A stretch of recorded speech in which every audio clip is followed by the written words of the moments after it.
Folks, it's barely started, and already it's a hot mess. And this is the crowd that has gathered just in the past sort of half an hour or so. They arrived about 3:35. A lot of them were here because of the media. It's a disaster in the making, Dan. But the big crowd that they have seen today was at the Royal Children's Hospital. This was at lunchtime.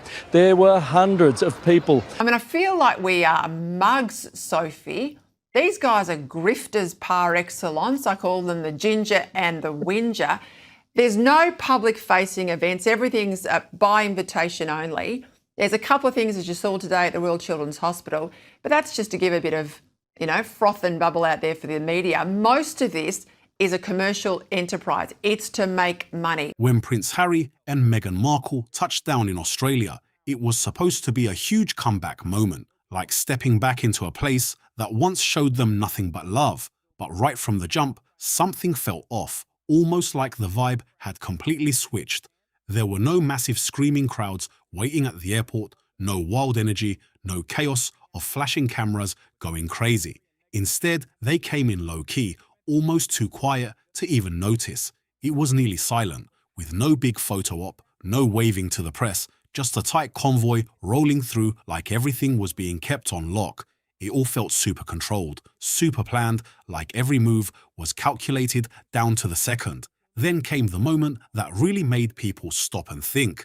As they stepped into a major hospital in Melbourne for their first appearance, the reaction just didn't hit the same. The crowd didn't erupt. There was no loud cheering, no real excitement, just this awkward, heavy quiet sitting in the air. Now, leading figures in the Australian media that I've spoken to have described this trip as a new low for Harry. They're not happy. They've said that the trip is going to backfire horribly. Australia are not happy at all. Then you hear it. A soft, unsure hi from the crowd. Not a chant, not applause, just hesitation, like people didn't know how to react anymore. It was subtle, but it hit hard. In that moment, you could feel the shift clear as day, like something had definitely changed. This wasn't 2018 anymore. Back then, they were everywhere. Fresh marriage, big smiles, and seen as the future of the monarchy. Crowds packed the streets in Australia, people yelling their names, pure hype, non-stop energy. It was wild. But now, the vibe feels different, way quieter, way more cautious.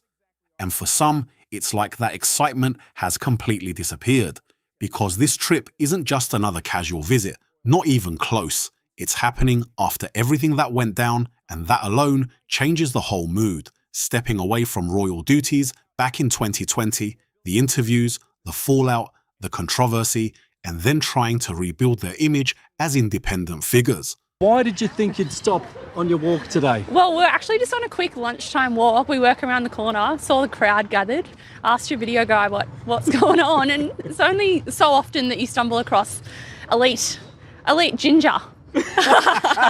All of that is still hanging in the air, and that's exactly where the tension kicks in hard. What are they now, really? On the surface, it all looks familiar. Charity stops, hospital visits, meetings with community groups, the same kind of schedule people saw before when they were working royals. But this time, there's a major difference, and people are noticing it fast. Much more downgraded way of getting here. They arrived here just after 6:30 on a commercial jet. I've never seen anybody look so refreshed getting off a flight from the US. He looked great. Okay. Prince Harry, yeah. What about Meghan? I didn't see her. This isn't an official royal tour, and there's no palace backing anything behind the scenes. Instead, the vibe feels more like a mix of wellness culture and personal branding, yoga sessions, sound healing, even what some describe as a girls' weekend like no other. And here's where it really starts to turn heads. Now there's a price tag attached to parts of the experience, and that instantly shifts how people see everything. The energy flips quick because now it's not just about what they're doing, it's about why they're doing it in the first place. Critics are already speaking up, questioning if this is still genuine service or if it's slowly becoming something else entirely. Is this about helping communities or building a polished business image? That conversation is only getting louder as more details start coming out. Even how they arrived sparked debate. No royal-style entrance, no grand private jet moment. Instead, they flew commercial business class on a Qantas flight from Los Angeles to Melbourne. I spoke with quite a few of the passengers who came out into the arrivals area here at Melbourne Airport, and they said that they were really quite gobsmacked to have the Duke and Duchess on board their flight. This is what some of them had to say. On the surface, it looked simple, intentional, even grounded, and some passengers respected that move, especially avoiding private travel. But not everyone saw it that way. For others, even flying commercial felt like part of a bigger strategy, a way to look more relatable, more down to earth, more normal in the public eye, and that just adds another layer to the whole situation. Harry and Meghan, welcome to Australia. Welcome to Australia. What are you most looking forward to? Everything. It's been great. Nice to be back. Meghan, how does this so grateful to be here. Thank you. And at the exact same time, there are events linked to this visit that reportedly cost thousands just to attend. That kind of contrast is hard to ignore, and people are definitely picking sides. Because of it, some were honestly excited to see them on that flight. Passengers talked about friendly chats, relaxed vibes, and even said they were surprised by how casual everything felt in person. It gave off a more normal, down-to-earth energy than people expected. Then inside the hospital, things softened for a moment. Children were smiling, families gathered close, and the atmosphere felt warm again, almost like a throwback to how things used to be. There were real interactions too. Meghan showed patience, Harry was shaking hands and talking easily with people around him, and both of them took time to pose for photos and really listen to those in the room, especially the kids. Those moments felt genuine, simple and human, no extra layers, just presence. But step outside those walls and the mood flips fast, because while those heartfelt moments were happening inside, a totally different conversation was heating up outside. More and more people are starting to question what Australians are saying about Harry and Meghan, and saying that they are grifters. That's the reporting in Australia, and that they are using the country like an ATM. They're watching what the media down under are saying with a lot of interest. Visit actually stands for. They're not active working royals anymore. That decision was made clear, and they've been building a completely different path since then. So now, the big question is everywhere. Why does this still look like an official style tour? Why does it feel so similar to a royal visit without the official role behind it? That confusion is growing, and it gets even louder when money gets brought into the mix. Because even though the trip is being described as privately funded, reports suggest that some local security-related costs could still involve public resources. And once that detail comes in, it takes the whole conversation to another level, fast. That single detail sparked serious backlash online, and it didn't take long for things to heat up. A petition pushing back against public spending tied to their security has already pulled in tens of thousands of signatures, and that number keeps climbing. I mean, if you want to see Harry, it's $2,000 for a seat. If you want to watch him online, it's about $500. If you go along to this ridiculously named wellness retreat, it's called Her Best Life Retreat with Meghan. It's going to cost you $3,000. I mean, I know what Australians think of it, but how's it going down with the punters in the UK? That's not just random chatter, that's organised. Frustration building fast and getting louder by the day. Tens of thousands is a big signal. People aren't just casually reacting, they're locking in their stance, and it feeds straight into a bigger narrative that's been following Harry and Meghan for years now. The idea that they stepped away from the royal system but are still holding on to that same level of spotlight, attention, and influence that comes with it. And this trip, it sits right in that grey zone that has everyone talking. The charity stops, the public appearances, the carefully planned events, it all feels stuck in between worlds. Not fully royal, not fully celebrity, just something blurred, something that's hard to clearly define, almost like a quasi-royal tour. Australian people are as real as it gets, okay? Sometimes brutally so. They don't take any prisoners, the Australians. They take no nonsense, and they don't like fakes, and they don't like phonies. For critics, that's exactly where the tension explodes, because once things sit in that middle ground, the questions come in fast and heavy. Questions about authenticity, about real intention, about whether this is truly about impact or more, about staying visible in a world that moves on quick. And that contrast couldn't be clearer right now. Inside a Melbourne hospital, Meghan is seen connecting warmly with patients, offering support and encouragement in emotional moments that shape how people see her. It feels personal, it feels real, and people are watching closely. But step outside and the tone shifts instantly. Headlines are going hard over security costs, commentators are breaking down every move, and analysts are openly asking if this entire visit is quietly turning into something bigger, a way to build on their royal connection while operating independently. That word. There were other people who were saying that they really respected the fact that they weren't obviously burning extra emissions by taking a private jet, and they were showing that they were one of the people. Some of the other passengers said that they were chatting to them about their kids and what they were going to be doing here, and they described them as being incredibly pleasant and very polite. Monetize keeps popping up again and again, and once people hear it, it sticks in their heads for real. Because the second that idea lands, everything starts to look different.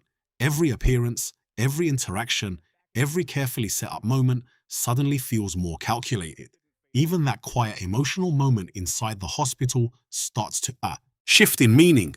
It's not just about a soft crowd reaction anymore. It starts to feel like a bigger symbol of something changing in real time. The perception is clearly moving, less like untouchable royalty and more like public figures trying to figure out who they are now, building a new identity that doesn't fully fit into any one box. And the deeper this visit goes, the louder that question gets: who are they now, really? This is absolutely hideous. The Sussex's money-grabbing fake royal trip to Australia is already a hot mess. It's a public relations dumpster fire. It is a disaster. Because whatever that answer turns out to be, this Australia trip might be the moment where everything finally starts to come into focus. What started as a quiet arrival keeps getting more layered with every stop they make. Inside a busy Melbourne hospital, you see one version of the story: calm, emotional, tightly controlled moments between well-known public figures and patients. But step outside those walls and a completely different narrative is building in real time, and it's moving fast. Inside, it looked like real compassion and connection. Harry moved easily through the crowd, stopping often to speak with patients, even crouching down to meet them at eye level, making those moments feel more personal. He listened to their stories, their care, their lives, their journeys through treatment, and there was something natural about it all. It didn't feel forced. It almost looked like muscle memory kicking in from years of royal duty. Like he still understands these spaces completely, how to move, how to speak, how to actually connect without making it feel staged. And also, I think, as is typical with the fake Duchess, a lot of lies. A lot of lies designed to make us think that this is a success rather than the ultimate financial disaster which is coming because of a lack of ticket sales. He came across comfortable, familiar, like someone who knows exactly how to handle these moments without missing a beat. Meghan, on the other hand, leaned all the way into the emotional side of the visit, and it was hard to miss. She didn't just wave or smile from a distance, she got close, hugging children tightly, holding their hands and speaking softly with words meant to lift them up, telling them to stay strong and keep pushing forward. At one point, a youngster, patient, handed Harry flowers, and another moment stood out when Meghan told a child to keep being brave. They want those good headlines. We know Harry is in court with his former charity centre ballet. This is a PR exercise to try and repair their very badly damaged reputation. Those kinds of interactions stick with people because they feel real, simple, and deeply human, the type of moments that are tough for anyone to brush off. But even with all that, the criticism didn't disappear. As the visit kept going, it became harder and harder for people to separate those emotional scenes from everything else happening around them. The picture was getting more complicated by the minute.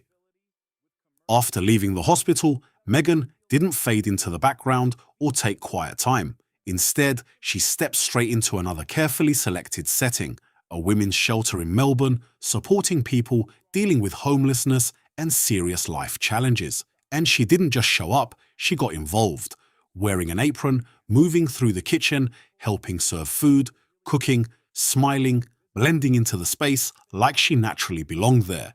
It was hands-on, active, and visually powerful in a way that instantly grabs attention. We do know that taxpayers are paying for their very hefty security costs. On the surface, it hits strong emotionally. A former royal figure inside a shelter kitchen preparing meals for vulnerable women. That sends a clear message about service, connection, and caring about real struggles. It creates an image that people can immediately understand and react to. But at the same time, there's another layer that keeps getting pointed out, because while she was working in that kitchen, she was also wearing a designer outfit reportedly worth over $1,000. And just like that, the message gets more complicated and the conversation shifts all over again. On one side, she comes across grounded and relatable, easy to connect with in those close, emotional moments. But on the other side, she's still clearly linked to luxury, fashion, and high-end branding. And that contrast is impossible to ignore. That tension between being accessible and still living in privilege keeps getting louder in the conversation, and people are paying attention to every detail, because now it's not just about what they're doing, it's about how everything looks and what it represents.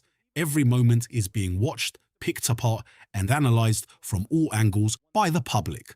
And you know, when you work in the media, you watch someone's camera awareness. I think Harry's there at the hospital genuinely in the moment. She knows exactly where the camera is. I mean, she is an actress. She's working the angles. It's all fake smiles. You can read it, can't you? At the same time, those images are spreading. Meghan in the kitchen, Harry connecting with children.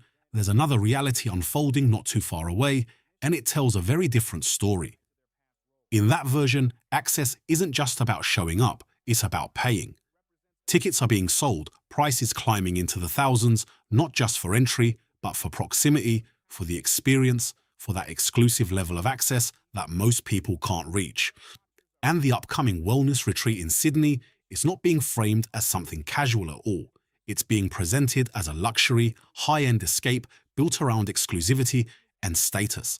So if you think that the Australians are excited about the trip, think again, right? It's not happening. The whole thing is designed as a curated experience, heavily centered around Meghan herself, where attendees are expected to spend thousands just to be part of it. We're talking yoga sessions, guided manifestation, sound healing practices, and something less tangible but heavily promoted, a sense of closeness to the brand. And that word right there, brand, is carrying a lot of weight right now, because what's happening in Australia doesn't really feel like a traditional public visit anymore. It comes across more structured, more intentional, more strategically planned from start to finish. There's a growing sense that every stop, every appearance, every event is part of a bigger system, one that blends visibility with commercial intent, and that's exactly why the conversation keeps getting louder. It doesn't just feel like showing up anymore. It feels like a full production, unfolding step by step. Every move, every appearance, everything looks carefully put together for a bigger picture. Even Prince Harry's role in this visit fits right into that same shifting pattern. And as the couple touch down in one of the most beautiful countries in the world, they arrive in a land where they're not wanted, where there is a petition to prevent their visit. And with locals furious that they'll have to shoulder some of the cost of the couple's security. He's not showing up as an official royal. That chapter is clearly closed. Instead, he's stepping in as a speaker and advocate, focusing on topics like mental health and workplace well-being. On paper, it lines up with what he's been talking about for years, and at first glance, it makes total sense. But there's another layer sitting underneath it that people can't ignore, because his appearances are also connected to structured events with paid access tiers, different levels, different prices, different kinds of experiences, all depending on how much someone is willing to spend just to be in the room. And that detail changes everything in how it's being seen. The question keeps coming back stronger every time. Where does service stop and where does business begin? That line between the two is getting harder to spot, and people aren't missing it. They're noticing it in real time, and they're not staying quiet about it either. The pushback is getting louder as the visit keeps unfolding. Concerns around security funding have only grown stronger, even though the trip is being described as privately funded, because reports are still pointing to local authorities being involved in safety arrangements and logistics behind the scenes. And for a lot of people watching, that raises serious tension right away. Why should public resources, even indirectly, be used to protect individuals who are no longer part of official royal duties? It'll run to hundreds of thousands of dollars to look after them over these 4 days. That question has clearly hit a nerve. An online petition pushing back against the use of public funds has already passed 45,000 signatures, and it keeps growing, adding even more pressure to the situation. And that number isn't just some random stat, it's showing a real emotional reaction building up. Frustration, doubt, and a growing feeling among some people that the situation isn't fully adding up the way it's being presented. And this isn't just staying with the public either. The conversation is spilling straight into media coverage, expert analysis, and commentary from people who follow this closely. Commentators, analysts, and royal watchers are getting way more direct now in how they talk about it. Some aren't even holding back, openly saying this visit could signal a bigger shift in Harry and Meghan's post-royal strategy, a shift that moves away from traditional service and leans more toward visibility that's tied to monetization. And they're not hinting at it either, they're saying it straight up in certain discussions. The idea being debated is simple, but hits hard. Well, this is very much a non-royal royal tour. They are, of course, still to be named the Duke and Duchess of Sussex. However, it certainly doesn't have the same amount of pomp and ceremony that we saw when they last visited Australia in 2018. That they're still benefiting from the same identity they once stepped away from, because even without official roles or duties, that royal connection still carries serious weight in the public eye. It still opens doors, it still pulls attention, it still fills seats and drives interest. And that's where things start to get complicated really fast, because in Boydumdina, Australia, that whole dynamic is playing out right in front of everyone, almost impossible to miss. Every appearance, every speech, every carefully planned event seems to land right in between public service and business opportunity. And that overlap is exactly what keeps the debate going strong. Because even without saying it directly, the system around these events still benefits from the recognition, the status, and the attention tied to their past roles, and people are definitely noticing that connection more than ever. And that connection, it's not easy to separate anymore, not cleanly, not once everything is already in motion. And right now in Australia, that tension is everywhere you look. From the hospital visit to the women's shelter, from the mental health summit to that luxury retreat, it all starts to link together into one long chain of moments. Nothing feels isolated anymore. Every appearance feeds into a bigger story that's unfolding in real time, right in front of everyone watching. It's building an image of relevance, an image of purpose, but also an image of opportunity at the same time. And that's exactly why reactions are split straight down the middle. For some people, they're still doing meaningful work. They're showing up, meeting people face to face, using their platform to highlight real issues and creating moments that feel personal and impactful right there in the moment. So if Harry and Meghan's trip to Australia was a dream in 2018, then in 2026, it's a horrible nightmare with controversy, anger, and recriminations around the visit. But for others, it lands completely differently. It feels staged, it feels curated, like every moment is set up not just to help, but to be seen helping, recorded helping, remembered helping. And that's where the tension really hits hard, because in today's media world, perception moves fast, sometimes faster than the full story itself. And that gap changes everything. Authenticity isn't just accepted anymore, it's constantly being questioned, picked apart, and debated from every angle. And nowhere is that more obvious than in the small details. People notice the way crowds react, the way excitement can fade into quiet observation, the way a simple high or a soft moment can carry way more weight than loud cheering ever could. Because that silence, it's not empty at all. It says a lot more than people think. It's filled with uncertainty right now, and people can feel it clearly. Uncertainty about who they really are at this point, uncertainty about what they actually stand for, and even uncertainty about what this whole story has turned into. There's still a part of the public that wants to believe in them the same way as before. But as this Australian visit keeps moving from city to city, event to event, that uncertainty only gets stronger. Because the deeper people look, the harder it becomes to ignore the contradiction sitting right there in plain sight. Not thinking that the royal couple was going to be coming in on just a commercial airlines, on a Qantas flight, but actually taking a private jet. But it was QF94.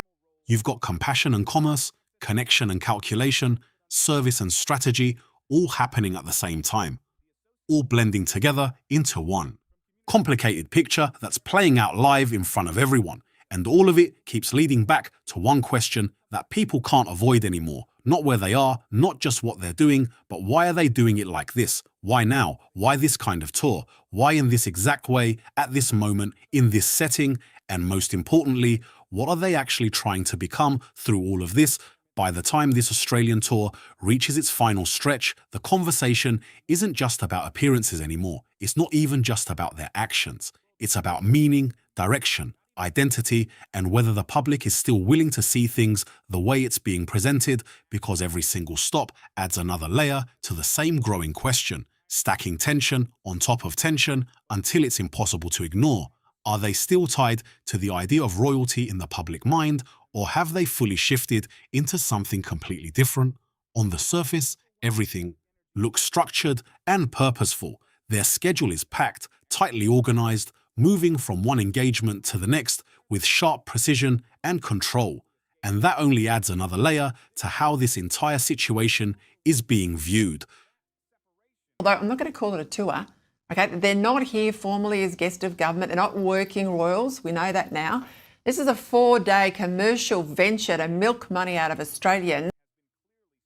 One moment, they're inside a major hospital in Melbourne, sitting with patients facing serious health challenges, speaking calmly, listening closely, giving time and attention that feels direct and personal in a way people notice right away. Then just like that, the scene shifts. Now they're in community spaces, visiting support organisations, showing up at events focused on mental health awareness and veteran well-being programs. Every appearance is clearly built to send a message of service, a message of relevance, a message that says they're still present and involved. And for some people watching, that message lands exactly how it's meant to. No confusion, no second guessing. But for others, it doesn't fully stick the same way, because surrounding those same carefully planned moments is another layer that keeps coming back no matter how the story is framed. You've got images of Meghan Markle moving through structured community settings, working in service-based environments, interacting with staff, placing herself in spaces that signal humility and connection. You've got Harry speaking at mental health events, positioned as a strong voice in conversations around workplace well-being and emotional health. The Duke is not welcome in Australia, and that in fact the Australian people don't like Harry and they don't like Meghan. The direct quote: Australians hate being used, and that's what these two proven troublemakers are doing. And then underneath all of that, there's the commercial side that keeps pulling attention back in. Ticketed appearances, paid retreats, high-cost access events, exclusive experiences that aren't open equally to everyone, but instead depend on pricing tiers and how much someone is willing to pay. A wellness retreat in Sydney connected to Meghan, reportedly costing thousands just to attend, built around curated activities like yoga, guided sessions, and wellness experiences. A conference appearance by Harry, structured with different access levels, where pricing determines how close you get, what kind of experience you have, and how much interaction is included. And when you stack all of that together, it creates a picture that feels layered, controlled, and impossible for people to stop talking about. It's this dual structure that really defines the entire tour, and it's exactly what keeps the debate alive and getting louder. Because while the public is seeing emotional, meaningful moments, professional settings, community engagement, and real conversations around well-being and support, they're also noticing something else forming underneath all of it. A system, a framework, a carefully shaped public identity that's evolving right in front of everyone in real time. Duke and Duchess have stressed this tour is self-funded. There's been a lot of debate about who might pay for any police involvement. Blake, today I have seen no police accompanying them. They're in 2 private vehicles getting around town. And that's where the tension becomes impossible to ignore, because when you strip everything back and really look at it closely, the question shifts into something much deeper. It's no longer just about whether good work is being done or not. It turns into a bigger question about separation, whether those visible emotional moments stand completely on their own or if they're connected to a larger coordinated structure behind the scenes, something strategic, something intentional, something that could be tied to financial opportunity. Critics have definitely not stayed quiet about this view either. In fact, the way people are talking about this visit is getting more direct and more pointed as time goes on. Phrases like quasi-royal tour are popping up more often in commentary, along with arguments that their former royal status is still being used as a source of global influence, even without official roles. Some commentators go even further, suggesting that this kind of influence naturally opens the door to major commercial potential. And it's Harry who has sparked outrage in particular, with a tour which is considered cynical, dishonest and insulting to Australians, as Harry and Meghan head to the New World to revive their flagging fortunes and to revive their flagging reputation. Whether it's through speaking engagements, branded wellness events, or curated public experiences, that connection keeps showing up. And that's exactly where the controversy keeps building. Because even without formal titles or positions, that past identity still carries serious weight. It still pulls attention, it still draws crowds, and it still brings in audiences. And people are watching closely to see how it's all being used. It still fills events. And in Australia, that dynamic is showing up at every level of this visit, from structured engagements to high-profile appearances, from community outreach to premium access experiences. It's all happening at the same time. And that framing flips everything on its head instantly. A hospital visit doesn't just feel like a hospital visit anymore. It starts to look like part of a bigger narrative, something placed carefully within a wider strategy. A charity appearance isn't just about helping either. It begins to feel like positioning, image building, and shaping how they're seen in the public eye. Even something as simple as walking through a crowd gets picked apart, analyzed and reinterpreted from every possible angle. And that's the environment they're operating in now, where nothing feels neutral anymore. Not even silence, and definitely not distance. Because one of the biggest things people are noticing during this visit isn't just what's being said out loud, it's what isn't being said at all. That quiet reception, those restrained reactions, the lack of that overwhelming public energy that once followed them everywhere in Australia. Back in 2018, it was a completely different scene. They were newly married, still working royals, seen as a major part of the monarchy's future. The atmosphere back then felt unstoppable, loud, packed with excitement, full of people showing up in huge numbers. Now, their first engagement tomorrow is an event for Movember. They'll be at Whitton Oval, also some Bulldogs players there. That's the first thing they have tomorrow morning.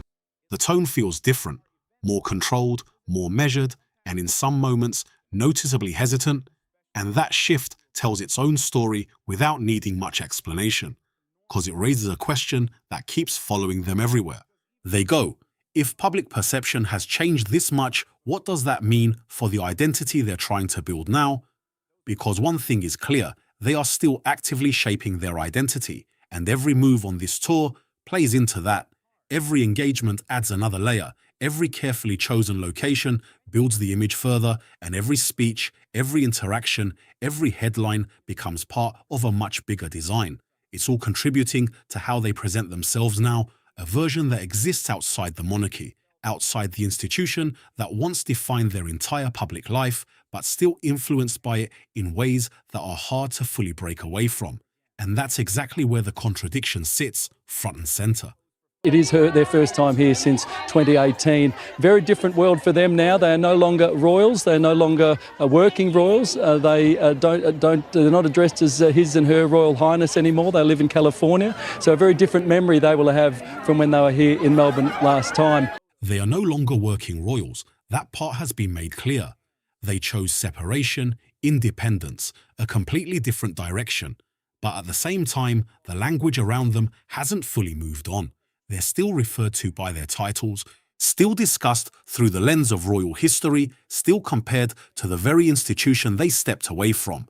And that tension between who they were and who they are now is what keeps this entire visit under such intense focus. Because at its core, this isn't just about Australia, it goes way deeper than that.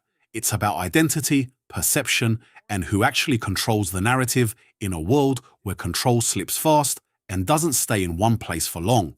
And in today's global media environment, that control is never guaranteed, which is exactly why every moment of this trip feels amplified beyond what it looks like on the surface.